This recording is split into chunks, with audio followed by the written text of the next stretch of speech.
No nyt saadaan kuulla sen ehkä suurimman sankarivoittomaalin tekijän ajatukset.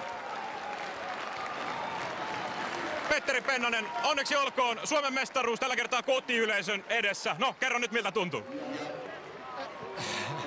En tiedä miten pystyy jonkun sanan muodostamaan. Siis tää on niin hyvä fiilis ollut aiemmin, kun on voittanut mestaruuden, Cupin mestaruuden, mutta nyt tää fiilis on jotain semmoista, että mä en tiedä oksennanko mä vai mitä tässä tapahtuu.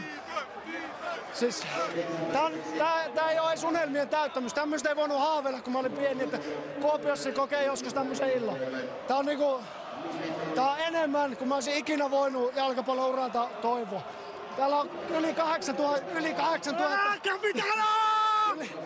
8000 ihmistä, oma perhe kahtumassa. Tää on semmonen ilta, että mä en ikinä unohtaa tästä sekuntia.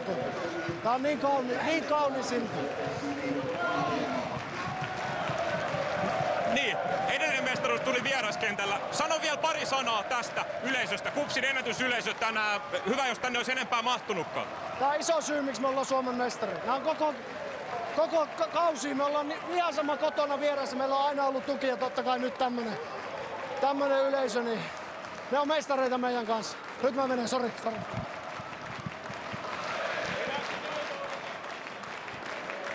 No kyllä se oli, sanotaan, että yksi koskettavimpia mestaruuden jälkeen varmistuneita, mestaruus on varmistunut sen jälkeiseen haastatteluun ja siinä pystyy pukemaan, vaikka sanoin, että en tiedä oksennanko, niin oksensi jotain aika pirun kaunista sitten.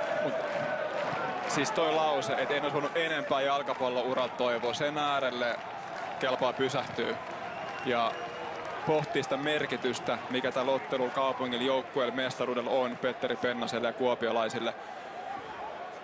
Jalkapallon romantiikkaa kauneimmillaan niin merkityksiä elämässä.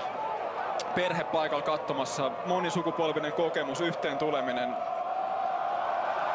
Parhaimmillaan jalkapallo on tätä. Joo, näitä kuvia kelpaa katsoa. Otetaan tässä vaiheessa myös studio mukaan.